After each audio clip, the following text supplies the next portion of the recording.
Thank you. എല്ലാവർക്കും good afternoon. സ്വാതന്ത്ര്യ സമര ഓർമ്മകൾ നിൽക്കുന്ന ഈ സാഹചര്യത്തിൽ കേരളത്തിൽ പ്രത്യേകിച്ച് മധ്യ തിരുവിതാംകൂർ ഭാഗങ്ങളിൽ ഏറ്റവും കൂടുതൽ മുസ്ലിം ജനസാമാന്യത്തെ സ്വാധീനിക്കുകയും അതുപോലെ തന്നെ അവിടുത്തെ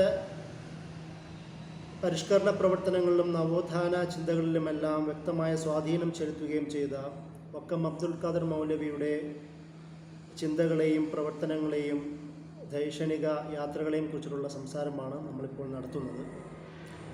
സ്വാഭാവികമായും കേരളത്തിൻ്റെ ഒരു രാഷ്ട്രീയം, പ്രത്യേകിച്ച് മുസ്ലിം രാഷ്ട്രീയ ഗതി അനുസരിച്ചുകൊണ്ട് നമ്മൾ ചരിത്രത്തിലൊക്കെ വായിക്കുന്നത് അത് മലബാർ സമരത്തിൻ്റെ അല്ലെങ്കിൽ മലബാർ മുസ്ലിം ചരിത്രത്തിൻ്റെ ഒരു പൊതു ആഖ്യാനങ്ങളാണ്.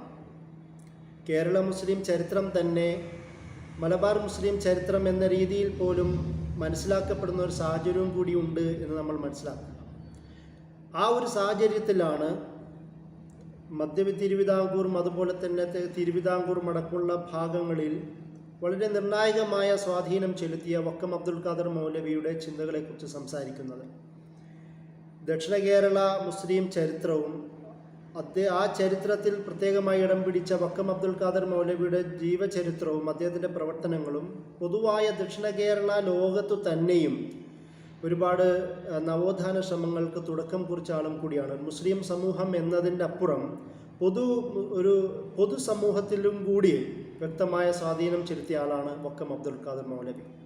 അപ്പോൾ ഇതൊരു കേരള മുസ്ലിം ചരിത്രം എന്നത് ദക്ഷിണ കേരള മുസ്ലിം ചരിത്രം, അതായത് ഉത്തര കേരള മുസ്ലിം ചരിത്രം എന്നതിൻ്റെ അപ്പുറം ദക്ഷിണ കേരള മുസ്ലിം ചരിത്രത്തിലെ തന്നെ നിർണായകമായ ഒരുപാട് ചുവടുവെപ്പുകൾ നിർവഹിച്ച ആൾക്കാരും കൂടിയുണ്ട് എന്നുള്ളൊരു ഓർമ്മപ്പെടുത്തലും കൂടിയാണ് ഈ ഒരു ക്ലാസിൻ്റെ ലക്ഷ്യം. 1873 ചിറയൻകീഴ് താലൂക്കിലെ വക്കത്ത് ജനിക്കുകയും 1932 ഒക്ടോബർ 31 മരണമടയുകയും ചെയ്ത വക്കം അബ്ദുൽ ഖാദർ മൗലവി കേരളത്തിൻ്റെ പൊതുവായ മേഖലയിൽ നിർണായകമായ മേഖലകളിലെല്ലാം വളരെ ശക്തമായ സ്വാധീനം ചെലുത്തിയ ആളാണ്. അത് സാമ്രാജ്യത്വ വിരുദ്ധ പോരാട്ടങ്ങളുടെ കാര്യങ്ങളിലാവട്ടെ, ഭൗതിക വ്യവഹാരങ്ങളുടെ കാര്യങ്ങളിലാവട്ടെ, അതുപോലെ തന്നെ പത്രപ്രവർത്തനത്തിൻ്റെ മേഖലകളിലാവട്ടെ, പൊതുവായ സാമൂഹ്യ പ്രവർത്തനത്തിൻ്റെയും അതിൻ്റെ കൂടെ തന്നെ മുസ്ലിം സാമുദായിക പ്രവർത്തനങ്ങളുടെ കാര്യത്തിലുമാവട്ടെ, അതിൻ്റെ കൂടെ തന്നെ മുസ്ലിം സ്വത്വ സംരക്ഷണം എന്ന നിലയിൽ മുസ്ലിങ്ങൾക്കെതിരെ, ഇസ്ലാമിനെതിരെ പൊതുസമൂഹത്തിൽ നിന്ന് രൂപപ്പെട്ടു വന്ന തെറ്റിദ്ധാരണകൾക്കും ആ തരത്തിലുമുള്ള ചിന്താധാരയ്ക്കുമെതിരെ ശക്തമായി പേന ഊന്തിയ ആൾ എന്ന നിലയിലും വക്കം അബ്ദുൽ ഖാദർ മൗലവി സ്മരിക്കപ്പെടേണ്ടതുണ്ട്. വക്കം അബ്ദുൽ ഖാദർ മൗലവിയുടെ ജീവിതം തന്നെ നമുക്കറിയാം. അദ്ദേഹത്തിൻ്റെ ജീവിതത്തിൽ 1873 അദ്ദേഹം ജനിക്കുകയും കുടുംബത്തിൽ നിന്ന് തന്നെ വിദ്യാഭ്യാസം നേടുകയും ചെയ്ത ആളാണ് അദ്ദേഹം. സ്വന്തം മാതാവും പിതാവും അവർ ദക്ഷിണ ഇന്ത്യയിൽ നിന്ന് കുടിയേറി പാർത്തവരാണ്. വാപ്പ, അദ്ദേഹത്തിൻ്റെ പിതാവ് മധുരൻ ഭാഗത്ത് നിന്ന്, പിതാവിൻ്റെയും അദ്ദേഹത്തിൻ്റെ മുൻഗാമികളും എല്ലാവരും മധുരൈ ഭാഗത്ത് നിന്ന് കേരളത്തിലേക്ക് ചിറയൻകീഴ് കുളച്ചൽ ഭാഗത്തേക്ക് കുടിയേറിയവരാണ്. അദ്ദേഹത്തിൻ്റെ മാതാവിൻ്റെ മുൻഗാമികളെല്ലാവരും ഹൈദരാബാദിൽ നിന്ന് കുടിയേറിയവരാണ്. ഇങ്ങനെ ഒരു ബാക്ക്ഗ്രൗണ്ടിലുള്ളവരാണ്. അതിൻ്റെ കൂടെ തന്നെ പണ്ഡിതരായ നല്ലൊരു പരമ്പര അദ്ദേഹത്തിൻ്റെ കുടുംബത്തിൽ നമുക്ക് കാണാം. സാമ്പത്തികമായും തന്നെ ഉയർന്നു നിന്നവരായിരുന്നു എന്നുള്ളതാണ് നമുക്ക് ചരിത്രത്തിൽ കാണുവാൻ കഴിയുന്നത്. അതിൻ്റെ കൂടെ തന്നെ അദ്ദേഹത്തിൻ്റെ പ്രാഥമിക വിദ്യാഭ്യാസവും അദ്ദേഹത്തിൻ്റെ ഉന്നത വിദ്യാഭ്യാസങ്ങളും എല്ലാം തന്നെ വീട്ടിൽ നിന്ന് തന്നെയാണ് ലഭിച്ചതെന്നാണ് നമുക്ക് ചരിത്രത്തിൽ കാണുവാൻ കഴിയുന്നത്. അറബി, ഇംഗ്ലീഷ്, ഉറുദു, സംസ്കൃതം അടക്കമുള്ള, പേർഷ്യൻ അടക്കമുള്ള വിവിധ ഭാഷകളെല്ലാം വീട്ടിൽ അധ്യാപകരെ വിളിച്ചു വരുത്തി ആ തരത്തിൽ നിന്നാണ് അദ്ദേഹം നേടിയതെന്ന് നമുക്ക് കാണുവാൻ കഴിയും. അദ്ദേഹത്തിൻ്റെ സാമൂഹ്യ പ്രവർത്തനത്തിൽ ഏറ്റവും കൂടുതൽ സ്വാധീനം ചെലുത്തിയത് അറബ് ലോകത്ത് അന്ന് ആ ഒരു കാലഘട്ടങ്ങളിൽ 1900-കളിലും 19ാം നൂറ്റാണ്ടിൻ്റെ അവസാന കാലഘട്ടത്തും അതുപോലെ തന്നെ 20ാം നൂറ്റാണ്ടിൻ്റെ തുടക്ക കാലഘട്ടത്തിലും Arabian, west Asian, north African ഭാഗങ്ങളിൽ ഒരുപാട് സ്വാധീനം ചെലുത്തിയ മുസ്ലിം നവോത്ഥാന ശ്രമങ്ങളുടെ ഭാഗമായിട്ടാണ് അദ്ദേഹത്തിൻ്റെ ചിന്തയും വികസിക്കുന്നത് എന്ന് നമുക്ക് കാണുവാൻ കഴിയും. പ്രധാനമായും 3 പേരാണ് അദ്ദേഹത്തിൻ്റെ ചിന്തയെ കൂടുതൽ സ്വാധീനം ചെലുത്തിയത്. അത് ജമാലുദ്ദീൻ അഫ്ഗാനി, സയ്യിദ് ജമാലുദ്ദീൻ അഫ്ഗാനി എന്ന് വിളിക്കപ്പെടുന്ന, ഇന്ന് പാൻ ഇസ്ലാമിസത്തിൻ്റെ വക്താവ് എന്ന് കരുതപ്പെടുന്ന അദ്ദേഹത്തിൻ്റെ ചിന്ത, അതായത് അന്ന് ബ്രിട്ടീഷ് വിരുദ്ധ സമീപനം പുലർത്തിയ, കൊളോണിയലിസ്റ്റ് വിരുദ്ധ സമീപനം പുലർത്തിയ, അതുപോലെ തന്നെ ലോക മുസ്ലിം എലൈറ്റ് ഫാമിലികൾക്കിടയിൽ യാത്ര ചെയ്ത് അവരുടെ ഐക്യം ആവശ്യമാണെന്നും ആ ഐക്യത്തിലൂടെ മുസ്ലിം യൂണിറ്റ് രൂപപ്പെടുത്താമെന്നും ആ യൂണിറ്റിലൂടെ അധിനിവേശ വിരുദ്ധ പ്രവർത്തനങ്ങൾക്ക് നേതൃത്വം നൽകാമെന്നും ചിന്തിച്ച ആളാണ് ജമാലുദ്ദീൻ അഫ്ഗാനി. അതുകൊണ്ട് തന്നെയാണ് അദ്ദേഹത്തിൻ്റെ പാൻ ഇസ്ലാമിൻ്റെ പയനിയർ എന്ന രീതിയിൽ കണക്ക് കൂട്ടുന്നത്. അദ്ദേഹത്തിൻ്റെ തന്നെ സുഹൃത്തും ശിഷ്യനുമായി കരുതപ്പെടുന്ന ഷെയ്ഖ് മുഹമ്മദ് അബ്ദു എന്ന് വിളിക്കപ്പെടുന്ന ഈജിപ്തിലെ പ്രധാനപ്പെട്ട പണ്ഡിതന്മാരിൽ ഒരാൾ. ഇവർ രണ്ടുപേരുടെയും കൂട്ടുകെട്ടും അതിലൂടെ പിറന്ന അസലഫിയ തൻവീരിയ എന്ന് പൊതുവെ അറബ് ഇസ്ലാമിക് സ്റ്റഡീസ് വ്യവഹാരങ്ങൾ വിളിക്കപ്പെടുന്ന, അല്ലെങ്കിൽ എൻലൈറ്റൻഡ് സലഫിസം എന്ന് ഇംഗ്ലീഷിൽ പറയുന്ന, അതുമല്ലെങ്കിൽ ആധുനിക ഇസ്ലാമിക് സ്റ്റഡീസ് എക്സ്പെർട്ടുകൾ ഇസ്ലാമിക് മോഡേണിസ്റ്റ് വക്താക്കൾ എന്ന് കരുതപ്പെടുന്ന ഒരു വിഭാഗമാണ് ജമാലുദ്ദീൻ അഫ്ഗാനിയും മുഹമ്മദ് അബ്ദുവും. മുഹമ്മദ് അബ്ദുവിൻ്റെ ശിഷ്യനും കൂടിയായിരുന്ന റഷീദ് ഇളൈം. ഈ ത്രയമാണ്, ഇവരുടെ ചിന്തയാണ് വക്കം അബ്ദുൽ ഖാദർ മൗലവിയെ ഒരു ലോകതലത്തിലേക്ക് അദ്ദേഹത്തിൻ്റെ ചിന്തയെ എത്തിക്കുവാൻ കാരണമാവുന്നത്. ഇവരുടെ തന്നെ പ്രധാനപ്പെട്ട പ്രസിദ്ധീകരണമായ അൽ മനാർ എന്നത് ആ രചനയിൽ കൂടി അന്നത്തെ മുസ്ലിം സമൂഹത്തിന് ആവശ്യമായ പരിഷ്കാര ചിന്തകളെക്കുറിച്ചും നവോത്ഥാന ചിന്തകളെക്കുറിച്ചും സയൻസും ലോകവും, മാറുന്ന ലോകവും തമ്മിൽ ചേർത്ത് വെക്കേണ്ടതുണ്ടെന്നും അത് വിശ്വാസത്തിനെതിരല്ല എന്നും, അതുപോലെ തന്നെ മുസ്ലിം സമൂഹത്തിൽ അന്ന് നിലവിലുള്ള വിവിധ ദുരാചാരങ്ങൾക്കും അനാചാരങ്ങൾക്കും എതിരെ, അതിൻ്റെ കൂടെ തന്നെ വിവിധ അധിനിവേശ പ്രവർത്തനങ്ങൾക്കും പ്രവണതകൾക്കും എതിരെ ശബ്ദിച്ച പ്രസിദ്ധീകരണമാണ് അൽമനാർ. അതുപോലെ നേരത്തെ അൽ ഉർവത്തുൽ ഫുസ്ഖയും ഈ 2 പേരും തന്നെ പബ്ലിഷ് ചെയ്തിരുന്നു. ഈ അൽ ഉർവത്തുൽ ഫുസ്ഖ എന്ന് പറയുന്ന പാരീസിൽ പബ്ലിഷ് ചെയ്ത പ്രസിദ്ധീകരണവും പിന്നെ ഈജിപ്റ്റ് കേന്ദ്രീകരിച്ച് മുഹമ്മദ് അബ്ദും റഷീദ് ഇളയും പബ്ലിഷ് ചെയ്ത അൽമനാറുമെല്ലാം അതിലൂടെ വായിച്ച വക്കം അബ്ദുൽ ഖാദർ മൗലവി അദ്ദേഹത്തിൻ്റെ ഒരു ഗ്ലോബലും ലോക്കലും ചേർന്നുകൊണ്ട് ഒരു ഗ്ലോബൽ ചിന്താധാരയെ ശക്തമായി സ്വാധീനിക്കുകയും തന്നിലേക്ക് ആകർഷിക്കുകയും അത് പ്രാദേശികമായി, പ്രത്യേകിച്ച് തിരുവിതാംകൂർ, മധ്യ തിരുവിതാംകൂറിലുള്ള ഭാഗങ്ങളിൽ പ്രാദേശികമായി നടപ്പിലാക്കാനുള്ള ശ്രമം നടത്തുകയും ചെയ്ത ആളാണ് വക്കം അബ്ദുൽ ഖാദർ മൗലവി. അതുകൊണ്ട് തന്നെ അതേ ചിന്താധാര മറ്റൊരു തരത്തിൽപ്പെടുത്തിയ സർ സയ്യിദ് അഹമ്മദ് ഖാനെ പോലുള്ള ആൾക്കാരുടെയും ചില സ്വാധീനം നമുക്ക് വക്കം അബ്ദുൽ ഖാദർ മൗലവിയിൽ കാണാമെന്ന് ജമാൽ മുഹമ്മദിനെ പോലുള്ള, അല്ലെങ്കിൽ TK ജാബറിനെ പോലുള്ള രചയിതാക്കൾ അവരുടെ രചനകളിൽ എഴുതുന്നത് നമുക്ക് കാണാം. ഇവരുടെ ചിന്താധാരകളാണ് അൽമനാർ എന്നതിൻ്റെ മലയാളത്തിൽ നമുക്ക് ദീപിക എന്ന് പറയാം. 1931 അദ്ദേഹം സ്ഥാപിച്ച ദീപിക എന്നത് അൽമനാർ എന്നതിൻ്റെ മലയാള അർത്ഥമാണ്. അതേ ആശയം അദ്ദേഹം കേരളീയ മുസ്ലിങ്ങളോടും പൊതുസമൂഹത്തോടും സംസാരിക്കുവാൻ അതേ പദം തന്നെ മലയാളീകരിച്ചു എടുത്തു എന്നുള്ളതും അദ്ദേഹത്തിൻ്റെ ഈ ഗ്ലോബൽ ചിന്താധാരയുമായിട്ടുള്ള ബന്ധത്തിൻ്റെ ഒരു ഇഴയെടുപ്പം ചൂണ്ടിക്കാട്ടുന്ന ഒരു പ്രധാനപ്പെട്ട കാര്യമാണ്. അതുകൊണ്ട് തന്നെ ഇദ്ദേഹത്തിൻ്റെ പ്രവർത്തനങ്ങളിൽ പൊതുവെ അറബിൽ വിളിക്കുന്ന അൽ ഇസ്ലാഹ്, പരിഷ്കരണമെന്നോ അല്ലെങ്കിൽ നവോത്ഥാനം എന്നൊക്കെ വിവിധ അർത്ഥത്തിൽ വിളിക്കുന്ന ആ പദം പ്രയോഗം പോലും ഈ 3 പേരുടെ, ജമാലുദ്ദീൻ അഫ്ഗാനി, മുഹമ്മദ് അബ്ദു, റഷീദ് ഇള എന്നിവരുടെ ചിന്തയുടെ ഒരു തുടർച്ചയാണ് എന്ന് നമുക്ക് കാണുവാൻ കഴിയും. ഇങ്ങനെ അദ്ദേഹത്തിൻ്റെ ചിന്തകൾ, ഈ 3 പേരുടെയും ചിന്തകൾക്കപ്പുറം ഇദ്ദേഹം കൂടുതൽ പ്രവർത്തിച്ചത് തെക്കൻ കേരളത്തിലാണ്, മധ്യ തിരുവിതാംകൂറുള്ള ഭാഗങ്ങളിലാണ്. ഇവിടെ നമുക്ക് ആ ഒരു സാഹചര്യം വെച്ച് നോക്കുക. അദ്ദേഹത്തിൻ്റെ ജീവിതത്തിൻ്റെ ആ സാഹചര്യങ്ങളെല്ലാം തെക്കൻ തിരുവിതാംകൂറിലെ ചെറുതും വലുതുമായ രാജവംശങ്ങളുമായിട്ടുള്ള ഇടപെടലുകളാണ് പലതും നമുക്ക് കാണുവാൻ കഴിയുന്നത്. ഈ ഇടപെടലുകൾ എല്ലാം അന്നത്തെ ബ്രിട്ടീഷ് സാമ്രാജ്യത്തിൻ്റെ സബ്ജക്റ്റുകളായി ജീവിച്ച ഈ മൊണാർക്കികളോടായിരുന്നു. അതുകൊണ്ട് തന്നെ ഇൻഡയറക്റ്റായി ഇദ്ദേഹത്തിൻ്റെ ഈ പ്രതിഷേധവും എതിർപ്പുമെല്ലാം ബ്രിട്ടീഷ് ഭരണകൂടത്തോടായിരുന്നു എന്ന് നമുക്ക് മനസ്സിലാക്കുവാൻ കഴിയും. 1905 അദ്ദേഹം സ്ഥാപിച്ച സ്വദേശാഭിമാനി പോലും അത് വലിയൊരു ചിത്രം നമുക്ക് കാണിച്ചു തരുന്നുണ്ട്. സ്വദേശാഭിമാനി സ്ഥാപിക്കുമ്പോൾ പോലും അദ്ദേഹം പറയുന്ന ഒരു കാര്യം, ഞാൻ ഒരു ബിസിനസ്മാൻ അല്ല, പകരം ഞാൻ ഇത് സ്ഥാപിക്കുന്നത്, ഈ ഒരു സ്വദേശാഭിമാനി പോലും ഞാൻ അത് സ്ഥാപിക്കാനുള്ള പ്രധാനപ്പെട്ട ഉദ്ദേശം ഈ മുസ്ലിം സമൂഹത്തിനും പൊതുസമൂഹത്തിനും ഒരുപോലെ ഒരു സോഷ്യൽ സർവീസ് എന്ന നിലയിലും അവർക്കാവശ്യമായ ഇൻസ്പിറേഷനും ചിന്താധാരകളും രൂപപ്പെടുത്തുക എന്ന നിലയിലും മാത്രമാണ്. ഈ ഒരു സ്വദേശാഭിമാനിയുടെ രൂപീകരണത്തിലൂടെ സാമ്പത്തികമായ ഒരു ലക്ഷ്യവും എനിക്കില്ല എന്ന് അദ്ദേഹം പറയുന്നു. എന്നിട്ട് അദ്ദേഹം ചേർത്ത് പറയുന്ന ഒരു കാര്യം, ഇത് സ്ഥാപിക്കുന്നതോടുകൂടി ഞാൻ ഉദ്ദേശിക്കുന്ന ഒരു ലക്ഷ്യത്തിലേക്ക് എൻ്റെ രാജ്യം എത്തിച്ചേരുമെന്നാണ് എന്ന വിശ്വാസം എനിക്ക് വളരെ വ്യക്തമായി ഉണ്ട് എന്ന് അദ്ദേഹം പറയുന്നുണ്ട്. ഇത് ഈ തരത്തിലുള്ള അദ്ദേഹത്തിൻ്റെ വളരെ നിർണായകമായ കാഴ്ചപ്പാട് സ്വദേശാഭിമാനിയിലൂടെ നടപ്പിലാക്കുമ്പോൾ അദ്ദേഹം അതിൻ്റെ എഡിറ്റർമാരായി സ്വീകരിക്കുന്നത് ഗോവിന്ദപിള്ളയും പിന്നീട് രാമകൃഷ്ണപിള്ള അടക്കമുള്ള അന്ന് കേരളത്തിലെ പ്രമുഖരായ പത്രാധിപരെയും കൂടിയാണ്. അദ്ദേഹത്തിൻ്റെ ഇതര സമൂഹങ്ങളുമായിട്ടുള്ള ബന്ധവും ഭൗതിക വ്യവഹാരങ്ങളും അതിൻ്റെയും കൂടിയിട്ടുള്ള ഒരു ഉദാഹരണമായിരുന്നു ഈ തെരഞ്ഞെടുപ്പ് പോലും.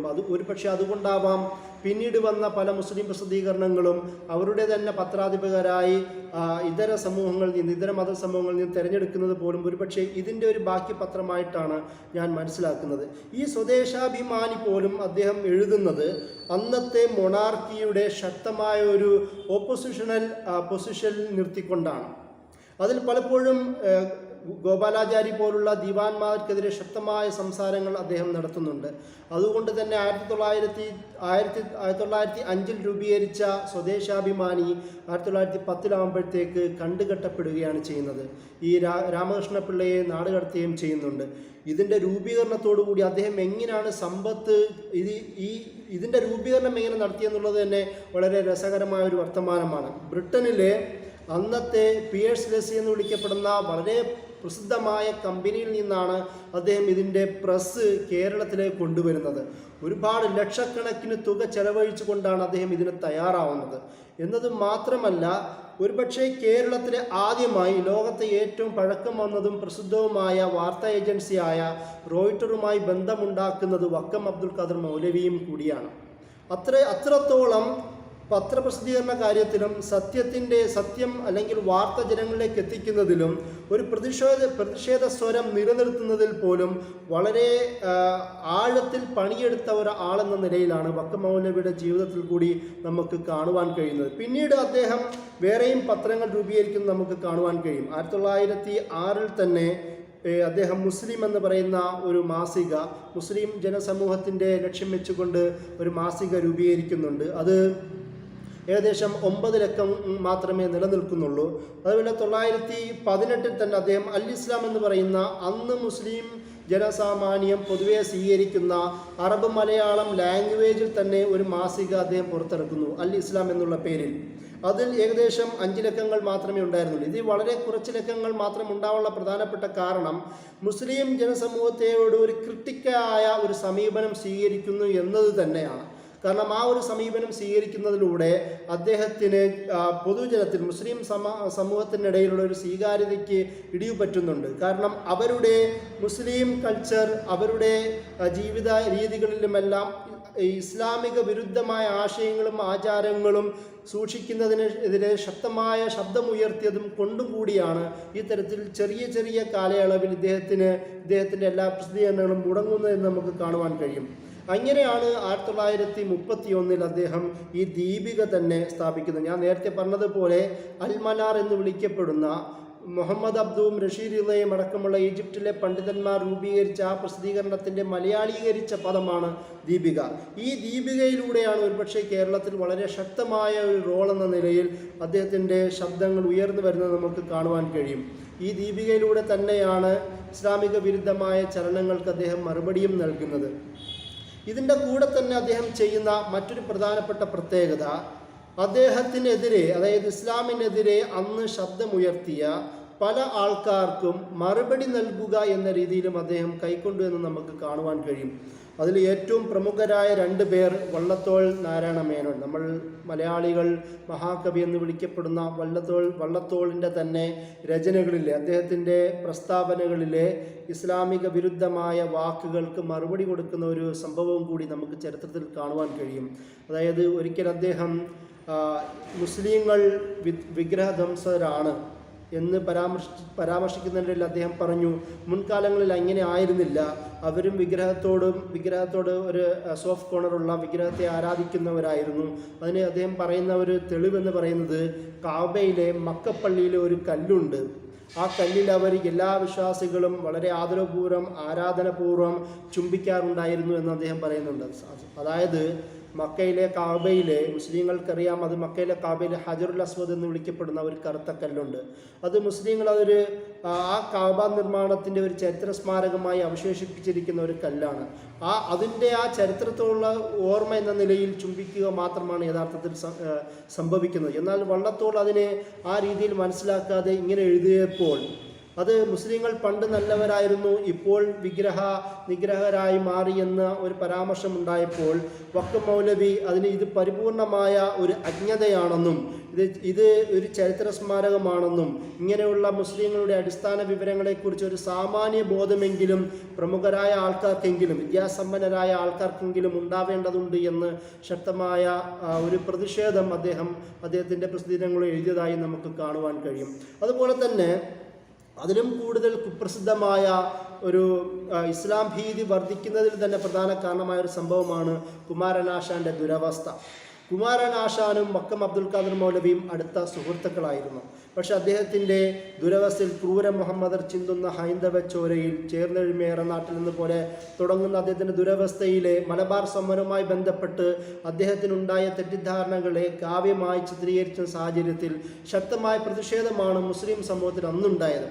നമ്മൾ വിചാരിക്കുന്നത് ഇന്ന് മാത്രമല്ല, പിന്നീടല്ല അതിൻ്റെ പ്രതിഷേധം ഉണ്ടാവുന്നത്. അന്ന് തന്നെ സീതി സാഹിബ് അടക്കമുള്ള വക്കം അബ്ദുൽ ഖാദർ മൗലവി അടക്കമുള്ള വിവിധ മുസ്ലിം മത സാമൂഹിക രാഷ്ട്രീയ നേതാക്കന്മാരെല്ലാവരും കുമാരനാശാൻ്റെ ഈ ദുരവസ്ഥയ്ക്കെതിരെ ശക്തമായി സംസാരിക്കുകയും അതിനൊരു പ്രതിഫലനം ഉണ്ടാവുകയും ചെയ്തു. അവസാനം കുമാരനാശാൻ വക്കം അബ്ദുൽ ഖാദർ മൗലവിയെ കാണുവാൻ തീരുമാനിക്കുന്നു. അത് സീതി സാഹിബ് അദ്ദേഹത്തിൻ്റെ ഓർമ്മകളിൽ എഴുതുന്നുണ്ട്. സീതി സാഹിബ് എഴുതുന്നു, 1922 വക്കം മൗലവിയെ മുസ്ലിം ഹോസ്റ്റലിലേക്ക് കുമാരനാശാൻ ക്ഷണിക്കുന്നു. ഈ കുമാരനാശാനും സീതി സാഹിബും അടക്കമുള്ള വക്കം അബ്ദുൽ ഖാദർ മൗലവി അടക്കമുള്ള കുറച്ച് നേതാക്കൾ വളരെ ഒരുമിച്ച് കൂടുകയും വളരെ സൗഹാർദ്ദപരമായ സംസാരങ്ങൾ ഉണ്ടാവുകയും ആ സംസാരത്തിൽ ഇദ്ദേഹം പറയുന്നുണ്ട്, ഇങ്ങനെയുള്ള ഒരു തെറ്റിദ്ധാരണ ഉണ്ടാക്കാൻ ഞാൻ ഉദ്ദേശിച്ചിരുന്നില്ല, അദ്ദേഹം കിട്ടിയ വിവരങ്ങളുടെ അടിസ്ഥാനത്തിൽ എഴുതിയതാണത്, ഞാൻ അതിൽ ദുഃഖിതനാണെന്നും മറ്റൊരു കാവ്യം ഇതിനെ തിരുത്തിക്കൊണ്ട് എഴുതാൻ ഞാൻ ആഗ്രഹിക്കുന്നുവെന്നും അദ്ദേഹത്തിൻ്റെ ഒരു ആഗ്രഹം, താല്പര്യം പ്രകടിപ്പിക്കുകയും എന്നാൽ കുറച്ചു കാലത്തിനുള്ളിൽ തന്നെ പല്ലനയാറ്റിൽ ബോട്ട് അപകടത്തിൽ കുമാരനാശാൻ മരണപ്പെടുകയുമാണ് ചെയ്യുന്നത്. ഇതിൽ നിന്ന് മനസ്സിലാക്കാൻ കഴിയുന്നത് ഒരു ഇസ്ലാം ഭീതി നിറയുന്ന സാഹിത്യത്തെയും സാമൂഹിക ആക്ടിവിസത്തിനെതിരെയും ശക്തമായി പ്രതികരിച്ച ഒരാളും കൂടിയാണ് വക്കം അബ്ദുൽ ഖാദർ മൗലവി. അതായത് സാമൂഹിക ചിന്ത അത് അന്താരാഷ്ട്ര തലത്തിൽ നിന്ന് ആവാഹിക്കുകയും അത് പ്രാദേശിക തലത്തിലേക്ക് നടപ്പിലാക്കാൻ ശ്രമിക്കുകയും അതിൻ്റെ അടിസ്ഥാനത്തിൽ ഒരു സവിശേഷമായി മുസ്ലിം സാമൂഹിക പരിഷ്കരണ പ്രവർത്തനങ്ങൾക്ക് നേതൃത്വം കൊടുക്കുകയും അതിൻ്റെ ഫലമായി തന്നെ ഒരു ഇസ്ലാമിൻ്റെയും മുസ്ലിങ്ങളുടെയും സ്വത്വ സംരക്ഷണത്തിന് നേതൃത്വം നൽകുകയും ചെയ്യുന്ന ഒരാളായി അബ്ദുൽ ഖാദർ മൗലവി ഈ ഭാഗങ്ങളിൽ മാറി എന്നുള്ളതാണ് നമുക്ക് ഈ ഒരു ചരിത്രത്തിൽ നിന്ന് മനസ്സിലാക്കുവാൻ കഴിയുന്നത്. അതുപോലെ തന്നെ ഈ സംഭവം, ദുരവസ്ഥയുമായി ബന്ധപ്പെട്ട സംഭവത്തിൽ അദ്ദേഹം വിശദീകരിക്കുന്നത് ആലി മുസ്ലിയാരും വാര്യൻകുന്നത്ത് കുഞ്ഞഹമ്മദ് ഹാജി പോലുള്ള ആൾക്കാർ ഈ ഒരു തരത്തിലുള്ള ആക്രമണം ചെയ്തിട്ടില്ല എന്നും അവരുടെ നേതൃത്വത്തിൽ അന്ന് ആ ഭാഗത്തുണ്ടായിരുന്ന സംഭവങ്ങളിൽ ഹിന്ദുക്കൾക്ക് സപ്പോർട്ട് കൊടുക്കുകയും പ്രൊട്ടക്ഷൻ കൊടുക്കുകയും ചെയ്ത അനുഭവങ്ങളാണ് ഇവർ ചെയ്തതെന്നും അതുമാത്രമല്ല ഇദ്ദേഹത്തിൻ്റെ കൂടെ ഹിന്ദുക്കൾ പോലും ഉണ്ടായിരുന്നു എന്നുള്ള വിശദീകരണങ്ങൾ പോലും വക്കം അബ്ദുൽ ഖാദർ മൗലവി അതിൻ്റെ വിശദീകരണമായി എഴുതുന്നത് നമുക്ക് കാണുവാൻ കഴിയും. ഇതിൽ നിന്ന് ഒരു കാര്യം പ്രത്യേകം ശ്രദ്ധിക്കേണ്ടതുണ്ട്. ഞാൻ നേരത്തെ പറഞ്ഞതുപോലെ വക്കം അബ്ദുൽ ഖാദർ മൗലവിയുടെ പ്രവർത്തനങ്ങൾ തിരുവിതാംകൂർ, മധ്യ തിരുവിതാംകൂർ ഭാഗങ്ങളിലായിരുന്നു. അത് മലബാർ ഭാഗങ്ങളിലേക്ക് എത്തിയിരുന്നില്ല. അതുപോലെ തന്നെ ചില സമ്മേളനങ്ങളുടെ ഭാഗമായി ഖിലാഫത്ത് മൂവ്മെൻറ്റുകളുമായി അദ്ദേഹത്തിന് ബന്ധമുണ്ടായിരുന്നു.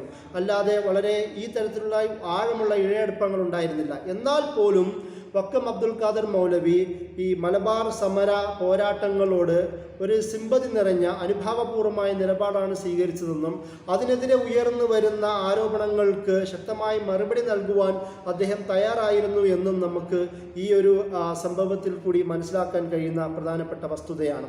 ഇതിൻ്റെ കൂടെ തന്നെ വക്കം അബ്ദുൽ ഖാദർ മൗലവി വിദ്യാഭ്യാസ പ്രവർത്തനങ്ങളിലും ശക്തമായ നേതൃത്വം നൽകിയിരുന്നു എന്ന് നമുക്ക് കാണുവാൻ കഴിയും. അദ്ദേഹത്തിൻ്റെ വിവിധ സ്ഥാപനങ്ങൾ, ഈ ആലപ്പുഴ കേന്ദ്രീകരിച്ചിട്ടുള്ള ലജ്നത്ത്, ഇന്ന് ലജ്നത്തുൽ മുഹമ്മദി എന്നറിയപ്പെടുന്ന ആലപ്പുഴയിലെ പ്രധാനമായ വിദ്യാഭ്യാസ സ്ഥാപനം വക്കം അബ്ദുൽ ഖാദർ മൗലവിയുടെ പ്രവർത്തന ഫലമായി രൂപപ്പെട്ടതാണ്. ആദ്യം അദ്ദേഹം ആലപ്പുഴയിൽ ലജ്ന മുഹമ്മദിയ എന്ന് പറയുന്ന ഒരു സംഘമാണ് രൂപീകരിക്കുന്നത്. അവിടുത്തെ വിദ്യാഭ്യാസ പ്രവർത്തനങ്ങൾ, പ്രത്യേകിച്ച് മുസ്ലിം സമൂഹത്തിൻ്റെ ഇടയിലുള്ള വിദ്യാഭ്യാസ പ്രവർത്തനങ്ങൾക്ക് കൂടുതൽ ആക്കം കൂട്ടുക എന്നുള്ള അർത്ഥത്തിൽ അതിൻ്റെ ഒരു ബൈ പ്രൊഡക്റ്റാണ് ലജ്ന മുഹമ്മദിയ എന്നറിയപ്പെടുന്ന ആലപ്പുഴയിലെ പ്രധാനപ്പെട്ട മുസ്ലിം വിദ്യാഭ്യാസ കേന്ദ്രം. അതുപോലെ തന്നെ അദ്ദേഹത്തിൻ്റെ മറ്റൊരു പ്രധാനപ്പെട്ട സ്വപ്നമായിരുന്നു ആലുവ കേന്ദ്രീകരിച്ചുകൊണ്ട് തിരുവിതാംകൂറിലെ പ്രധാന കേന്ദ്രമായിരുന്ന ആലുവ കേന്ദ്രീകരിച്ചുകൊണ്ട് മുസ്ലിങ്ങൾക്ക് വലിയൊരു വിദ്യാഭ്യാസ സ്ഥാപനം രൂപപ്പെടുത്തണമെന്ന്. അതിനുവേണ്ടി സാമ്പത്തിക സ്വരൂപങ്ങളൊക്കെ അദ്ദേഹം ചെയ്തിരുന്നുവെന്നും പക്ഷേ നടക്കാതെ പോയെന്നും പിന്നീട് അതിൻ്റെ ലക്ഷ്യപൂർത്തീകരണമായിക്കൊണ്ടാണ് ഫറൂഖ് കോളേജ് രൂപപ്പെട്ടതെന്നുമുള്ള ചരിത്രം പ്രൊഫസർ ജമാൽ മുഹമ്മദ് അദ്ദേഹത്തിൻ്റെ വക്കം അബ്ദുൽ ഖാദർ മൗലവിയെക്കുറിച്ചുള്ള ചരിത്ര ഗ്രന്ഥങ്ങളിൽ വിശദീകരിക്കുന്നത് നമുക്ക് കാണുവാൻ കഴിയും. അതുപോലെ തന്നെ അദ്ദേഹത്തിൻ്റെ വിവിധ മത സംഘടനകൾ രൂപീകരിക്കുന്നതും ഇതിൻ്റെ ഒരു പ്രധാനപ്പെട്ട ഭാഗവും കൂടിയായിട്ടാണ്. നേരത്തെ പറഞ്ഞതുപോലെ വിവിധ കാലഘട്ടങ്ങളിൽ അദ്ദേഹം മതപ്രസിദ്ധീകരണങ്ങൾ അദ്ദേഹം രൂപപ്പെടുത്തുന്നുണ്ട്. പ്രസിദ്ധീകരണങ്ങൾ കൂടെ തന്നെ അദ്ദേഹം ചെയ്ത മറ്റൊരു ആക്ടിവിസം അദ്ദേഹത്തിൻ്റെ മുസ്ലിം സ്വത്ത് സംരക്ഷണം, അതുപോലെ തന്നെ അവിടുത്തെ മുസ്ലിങ്ങളുടെ വിദ്യാഭ്യാസ പ്രവർത്തനം, മുസ്ലിങ്ങളുടെ ദൈക്ഷണികമായ ഉയർത്തെഴുന്നേൽപ്പ് എന്നെല്ലാം ഉദ്ദേശിച്ചുകൊണ്ട് പ്രാദേശികമായി തന്നെ അദ്ദേഹം ചെറുതും വലുതുമായ ചില സംഘടനകളും കൂടി രൂപീകരിച്ചതായി നമുക്ക് ചരിത്രത്തിൽ കാണുവാൻ കഴിയും. അദ്ദേഹത്തിൻ്റെ പ്രധാനപ്പെട്ട ഒരു സംഘമാണ് കേരള മുസ്ലിം ഐക്യസംഘം എന്ന് വിളിക്കപ്പെടുന്ന ആ സ്ഥാപനം. പൊതുവായി കേരള മുസ്ലിങ്ങളെ, അവിടുത്തെ പണ്ഡിതന്മാരെയും ആ ഒരു വിഷയത്തോട് ഐക്യബോധത്തോട് ചേർന്ന് നിൽക്കുന്ന നേതാക്കന്മാരെയും എല്ലാം ഒരുമിച്ചിരുത്തുക എന്നുള്ള ഉദ്ദേശത്തോടു കൂടി അദ്ദേഹം രൂപീകരിച്ച ഒരു സ്ഥാപനമാണ് കേരള മുസ്ലിം ഐക്യസംഘം.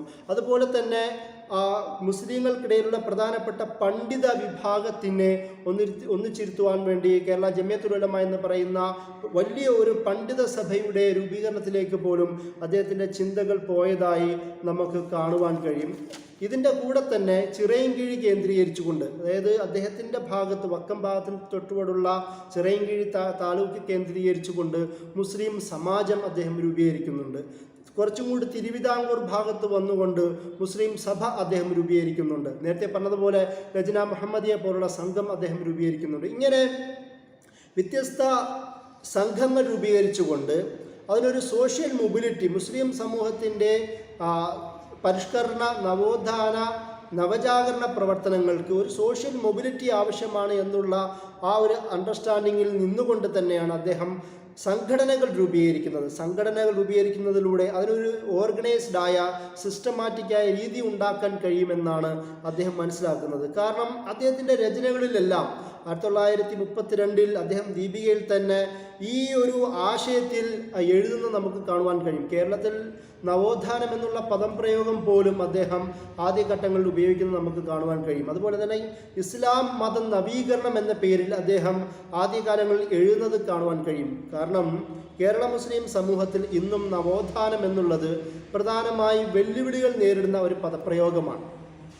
കാരണം നവോത്ഥാനം, റിഫോം, റിവൈവൽ എന്നുള്ള പദങ്ങളൊക്കെ അധികം ഒരു വെസ്റ്റ് ഇമ്പോർട്ടായ പദപ്രയോഗമായിട്ടാണ് പൊതുവെ കൺവെൻഷണൽ മുസ്ലിം സമൂഹം കാണുന്നത്. അതിന് ഒരു പാതി യാഥാർത്ഥ്യവും കൂടിയുണ്ട്. കാരണം അങ്ങനെയുള്ളത് ഒരു വെസ്റ്റ് ഇമ്പോർട്ടഡായ, അവരുടെ ആശയങ്ങൾ നിറഞ്ഞു നിൽക്കുന്ന ഒരു യൂറോസെൻട്രിക്കായ വിദ്യാഭ്യാസ പ്രത്യയശാസ്ത്ര സ്പെക്ട്രത്തിലൂടെ മാത്രമാണ് ഈ നവോത്ഥാനം നടപ്പിലാക്കപ്പെടുന്നതെന്ന് പറയുന്ന ഒരു കാഴ്ചപ്പാട് പൊതുവെ കേരളത്തിൽ മുസ്ലിങ്ങൾക്കിടയിൽ നിലനിൽക്കുന്നുണ്ട്. അതുകൊണ്ട് തന്നെ അതിനെതിരെ ശക്തമായ ഒരു പ്രതിഷേധം രൂപപ്പെട്ടിരുന്നു. എന്നാൽ വക്കം അബ്ദുൽ ഖാദർ മൗലവി ഈ സംഘടനാ രൂപീകരണങ്ങളിലൂടെ, അദ്ദേഹത്തിൻ്റെ പത്രപ്രസിദ്ധീകരണ രൂപങ്ങളിലൂടെ അദ്ദേഹം പറഞ്ഞു വെക്കുന്നത് ഇസ്ലാമിക മൂല്യങ്ങൾക്ക് വിരുദ്ധമായ പാശ്ചാത്യ ആശയങ്ങളുടെ സ്വീകരണം ഒരിക്കലും ഞാൻ സ്വീകരിക്കുകയില്ല. അതിന് പകരം മുസ്ലിം സമൂഹത്തിന് ആവശ്യമായ വികസന, പരിഷ്കാര, നവോത്ഥാന ചിന്തകൾ സ്വീകരിക്കേണ്ടത് അനിവാര്യമാണ് എന്നും കൂടി ചിന്തിച്ച ആളാണ് വക്കം അബ്ദുൽ ഖാദർ മൗലവി. അതിന് ഈ ഒരു ചിന്ത, ഞാൻ നേരത്തെ പറഞ്ഞതുപോലെ ഈ ഒരു ചിന്തയും അത് കണക്ട് ചെയ്യപ്പെടുന്നത് ജമാലുദ്ദീൻ അഫ്ഗാനി, മുഹമ്മദ് അബ്ദു, റഷീദ് എന്ന് പറയുന്ന ആ ത്രയങ്ങളിലേക്കാണ്, പ്രധാനപ്പെട്ട ഈ പണ്ഡിത ഗ്രൂപ്പിലേക്കാണ്. കാരണം അവർ പോലും പാശ്ചാത്യ ചിന്തയെ കൂടുതൽ ഒരു സമന്വയത്തോടുകൂടി കണ്ട സ്വഭാവം നമുക്ക് ചരിത്രത്തിൽ കാണുവാൻ കഴിയും. ഷെയ്ഖ് മുഹമ്മദ് അബ്ദുവിനെ കുറിച്ച് അദ്ദേഹത്തിൻ്റെ പ്രധാനപ്പെട്ട ഒരു വാക്ക് ഇന്ന് അറേബ്യൻ ആധുനിക ചർച്ചകളിൽ പ്രസക്തമാണ്. അദ്ദേഹം പറയുന്നുണ്ട്, ഞാൻ പടിഞ്ഞാറ് പോയി ഞാൻ അവിടെ ഇസ്ലാം കണ്ടു, പക്ഷേ മുസ്ലിങ്ങളെ കണ്ടില്ല. ഞാൻ അറബ് നാടുകളിൽ വന്നു, ഞാൻ അവിടെ മുസ്ലിങ്ങളെ കണ്ടു, പക്ഷേ ഇസ്ലാമിനെ കണ്ടില്ല എന്ന് പറയുന്ന ഒരു പ്രധാനപ്പെട്ട ഒരു വർത്തമാനം, അത് വളരെ ചർച്ച ചെയ്യപ്പെടുകയും ചെയ്ത ഒരു വസ്തുതയുണ്ട്. അതേ ആശയത്തിൽ നിന്നുകൊണ്ട് തന്നെയാണ് വൈക്കം അബ്ദുൽ ഖാദർ മൗലവി കേരളത്തിലും മത നവീകരണ പരിഷ്കാര നവോത്ഥാന പ്രവർത്തനങ്ങൾക്ക് ചുക്കാൻ പിടിച്ചത്. ഇദ്ദേഹത്തിനെതിരെ ഇവിടുത്തെ യാഥാസ്ഥിക പണ്ഡിത സമൂഹം ശക്തമായ പ്രതിഷേധമുയർത്തുമ്പോൾ അദ്ദേഹം മറുപടി പറയുന്നത്, അദ്ദേഹത്തിൻ്റെ ചിന്തയിൽ ഈ പറയുന്ന പണ്ഡിതന്മാർ മാത്രമല്ല, വിവിധ കാലഘട്ടങ്ങളിൽ മുസ്ലിം സമൂഹത്തിൽ വിവിധ പ്രദേശങ്ങളിൽ സാമൂഹിക രാഷ്ട്രീയ നവോത്ഥാന പ്രവർത്തനങ്ങൾക്ക് ചുക്കാപ്പിടിച്ച ഇമാമുമാരുണ്ട്, മുസ്ലിം നേതാക്കന്മാരുണ്ട്. അവരുടെ ചിന്തകൾ പോലും തന്നെയും ആകർഷിക്കുന്നതായി അദ്ദേഹം വിശദീകരിക്കുന്നുണ്ട്. അദ്ദേഹം പറയുന്നുണ്ട്, 12-ാം നൂറ്റാണ്ടിലെ പ്രധാനപ്പെട്ട പണ്ഡിതനായിരുന്ന ഇമാം ഗസാലി, ഒരുപക്ഷെ ലോകത്തെ ഏറ്റവും പ്രസിദ്ധനായ പണ്ഡിതനാണ് അദ്ദേഹം, മുസ്ലിം പണ്ഡിതനാണ്. അദ്ദേഹത്തിൻ്റെ കീമിയ സാദ എന്ന് പറയുന്ന പേർഷ്യൻ രചന മലയാളത്തിലേക്ക് ട്രാൻസ്ലേറ്റ് ചെയ്തത് വക്കം അബ്ദുൽ ഖാദർ മൗലവിയാണ്. ഈ ഇമാം ഗസാലി എന്നത് സൂഫി ധാരകളിൽ ശക്തമായ നേതൃത്വമുള്ള, എല്ലാവരും അംഗീകരിക്കുന്ന ഒരാളും കൂടിയാണ്. അത് മുസ്ലിങ്ങൾക്കിടയിലെ പരിഷ്കരണവാദികളും അതുപോലെ തന്നെ സൂഫി ധാരകളിലെ ആൾക്കാരും പണ്ഡിതന്മാരും ഒരുപോലെ അംഗീകരിക്കുന്ന ആളാണ് ഇമാം ഗസാലി. ആ ഇമാം ഗസാലിയുടെ രചനയാണ് വക്കം അബ്ദുൽ ഖാദർ മൗലവി പേർഷ്യൻ ഭാഷയിൽ നിന്ന് മലയാളത്തിലേക്ക് ട്രാൻസ്ലേറ്റ് ചെയ്തത്. അതിലൂടെ അദ്ദേഹം തന്നെ കാണിക്കുന്നത് താൻ വാർത്തെടുത്ത ഒരു മുസ്ലിം ഐഡൻറ്റിറ്റി, ഒരു പരിഷ്കർത്താവ്, നവോത്ഥാന നായകൻ എന്ന് പറയുന്ന ഐഡൻറ്റിറ്റി മുസ്ലിം നവീകരണ ചിന്താധാരയിൽ നിന്നും മാത്രമല്ല, മുസ്ലിങ്ങളുടെ പൊതുവായ ധാരയിൽ നിന്നും കൂടിയാണ്. അതുപോലെ തന്നെ 14-ാം നൂറ്റാണ്ടിൽ പ്രധാനപ്പെട്ട സിറിയൻ പണ്ഡിതനായിരുന്ന ഷെയ്ഖുൽ ഇസ്ലാം ഇബ്നു തൈമിയ, അതുപോലെ തന്നെ പിന്നീട് 18-ാം നൂറ്റാണ്ടിലെ പ്രധാന പണ്ഡിതനായിരുന്ന ഷാവുലിദ ദഹ്ലവി എന്ന് വിളിക്കപ്പെടുന്ന ഡൽഹി കേന്ദ്രീകരിച്ച പണ്ഡിതൻ ഔറംഗസേബിൻ്റെ തൊട്ടുശേഷമാണ് അദ്ദേഹം വളർന്നു വരുന്നത്. ആ കാലഘട്ടത്തിലെ നക്ഷബന്ദി എന്ന് വിളിക്കപ്പെടുന്ന ഇന്ത്യയിലെ തന്നെ, ലോകത്തെ തന്നെ പ്രധാനപ്പെട്ട സൂഫി ധാരയുടെ ഷെയ്ഖും കൂടിയായിരുന്നു, നേതാവും കൂടിയായിരുന്നു അദ്ദേഹം. അദ്ദേഹത്തെയും തൻ്റെ ചിന്തയുടെ അദ്ദേഹത്തിൻ്റെ ചിന്ത, ഷാവുല്ലാ ദഹ്ലവിയുടെ ചിന്തയും തന്നിൽ ആകർഷിച്ചതായി വൈക്കം മുഹമ്മദ് മൗലവി രേഖപ്പെടുത്തുന്നുണ്ട്. അതിനുശേഷമാണ് ഞാൻ നേരത്തെ പറഞ്ഞ പ്രധാനപ്പെട്ട പണ്ഡിതന്മാരുടെ പേര് വരുന്നത്. ഈ ഒരു തരത്തിൽ അദ്ദേഹം മുസ്ലിം സമൂഹത്തിലെ അദ്ദേഹത്തിനെതിരെ വന്ന ശബ്ദങ്ങൾക്കെതിരെ വ്യക്തമായ മറുപടിയും കൊടുക്കുന്നതും നമുക്ക് കാണുവാൻ കഴിയും. ഇതിൻ്റെ കൂടെ തന്നെ വിദ്യാഭ്യാസ പ്രവർത്തനങ്ങൾക്ക് കൂടെ തന്നെ അദ്ദേഹം മുസ്ലിം സാമൂഹ്യ പ്രവർത്തനങ്ങൾക്കും നേതൃത്വം നൽകുന്നതായി നമുക്ക് കാണുവാൻ കഴിയും. ഞാൻ നേരത്തെ പറഞ്ഞതുപോലെ കേരള മുസ്ലിം ഐക്യ സംഘമാവട്ടെ, അതുപോലെ തന്നെ കേരള ജമിയത്തുൽ ഉലമ പോലുള്ള സംഘങ്ങളാവട്ടെ, ഇതെല്ലാം ഈ ഒരു പ്രവർത്തനങ്ങളിലൂടെ വക്കം അബ്ദുൽ ഖാദർ മൗലവി മുസ്ലിങ്ങൾക്കിടയിലുള്ള വ്യക്തി ആത്മീയ വിദ്യാഭ്യാസ സാംസ്കാരിക രാഷ്ട്രീയ ഉന്നമനത്തിന് വേണ്ടി പ്രവർത്തിച്ചതായും അല്ലെങ്കിൽ ഇതൊക്കെ ഉപയോഗിച്ചതായും നമുക്ക് കാണുവാൻ കഴിയും.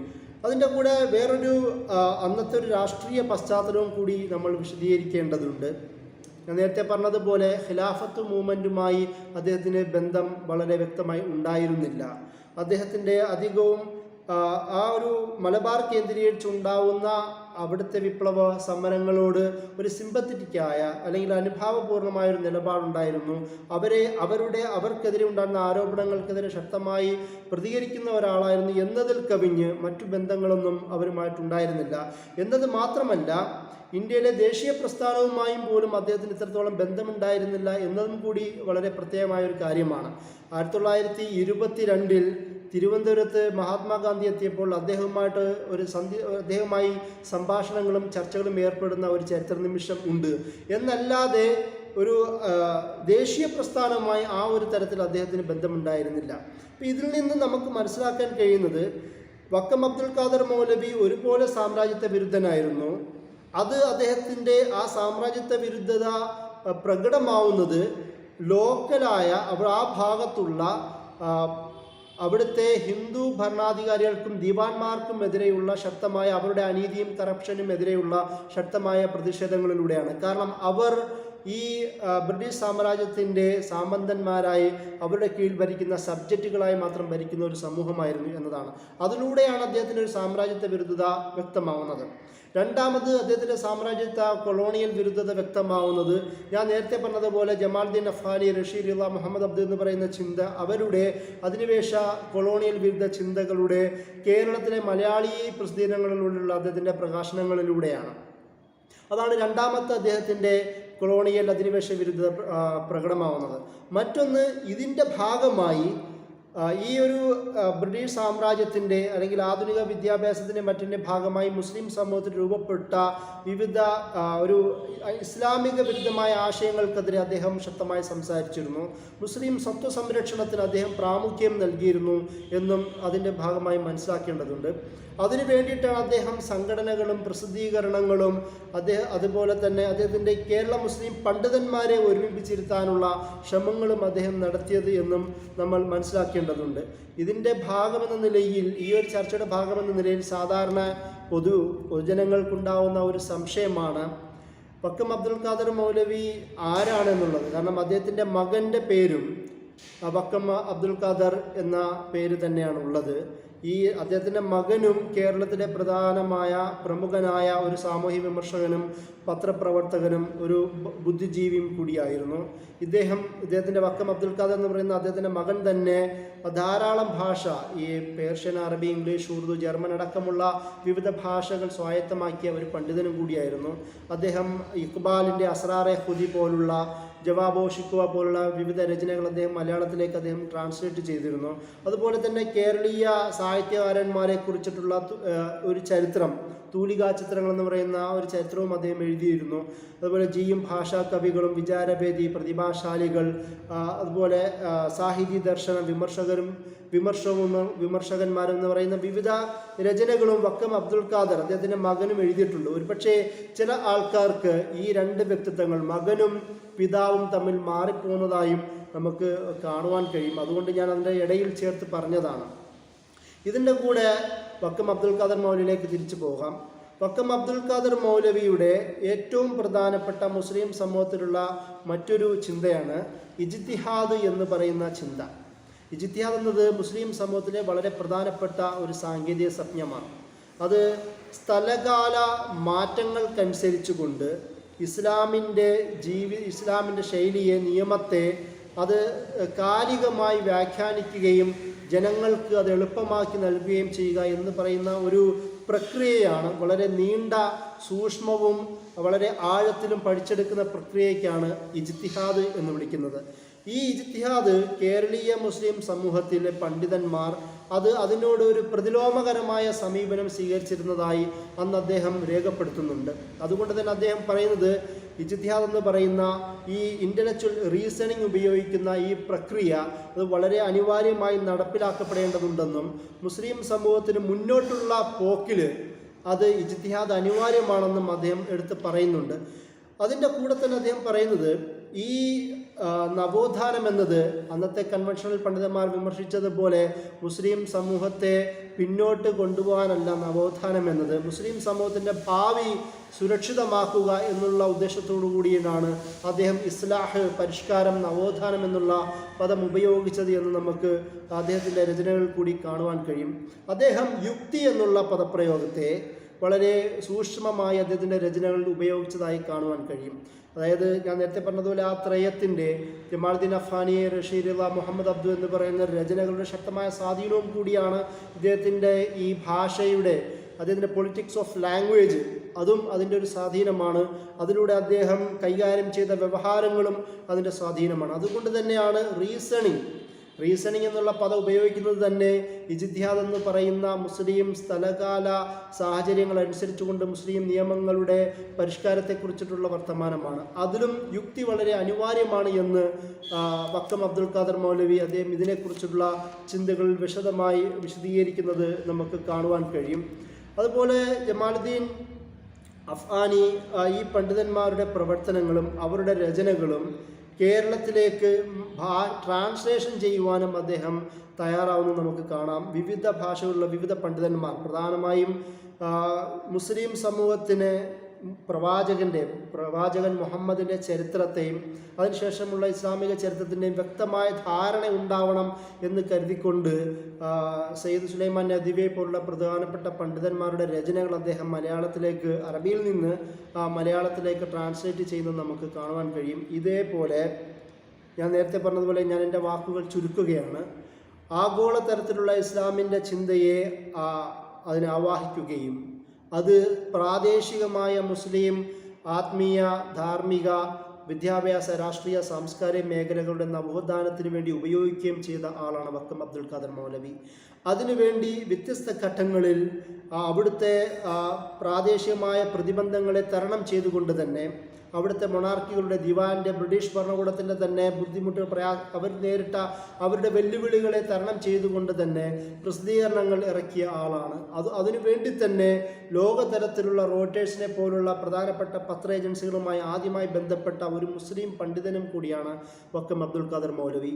കേരളത്തിലെ മുസ്ലിങ്ങളുടെ സോഷ്യൽ മൊബിലിറ്റീനെ, ഒരു സാമൂഹിക ചലനാത്മകതയെ നിയന്ത്രിക്കുക എന്നുള്ള അർത്ഥത്തിൽ അതിലൂടെ വിദ്യാഭ്യാസ പ്രവർത്തനങ്ങളും സാമൂഹ്യ രാഷ്ട്രീയ പ്രവർത്തനങ്ങളും ജനറേറ്റ് ചെയ്യുക എന്നുള്ള അർത്ഥത്തിലും അതിലൂടെ ബ്രിട്ടീഷ് സാമ്രാജ്യത്തെ എതിർക്കുക എന്നുള്ള അർത്ഥത്തിലും സംഘടനകളും വിദ്യാഭ്യാസ സംരംഭങ്ങളും രൂപീകരിച്ച ആളാണ് അദ്ദേഹം. അതിൻ്റെ കൂടെ തന്നെ പണ്ഡിത സഭകൾ രൂപപ്പെടുത്തിക്കൊണ്ട് കേരളീയ മുസ്ലിം ജനസമൂഹത്തിന് വളരെ ആഴത്തിലുള്ള ചിന്ത, ആഴത്തിലുള്ള മാർഗം രൂപീകരിക്കേണ്ടത് അത്യാവശ്യമാണെന്ന് വീക്ഷിച്ച ആളാണ് വക്കം അബ്ദുൽ ഖാദർ മൗലവി. അതേ സാഹചര്യത്തിൽ തന്നെ മുസ്ലിം സംരക്ഷണം എന്നുള്ള അർത്ഥത്തിൽ ഇസ്ലാം വിരുദ്ധമായ ആശയങ്ങൾക്കും പ്രവർത്തനങ്ങൾക്കും എതിരെ ശക്തമായി ശബ്ദമുയർത്ത ആളും കൂടിയാണ് വക്കം അബ്ദുൽ ഖാദർ മൗലവി എന്ന് പറഞ്ഞുകൊണ്ട് ഞാൻ എൻ്റെ വാക്കുകൾ അവസാനിപ്പിക്കുന്നു. Thank you.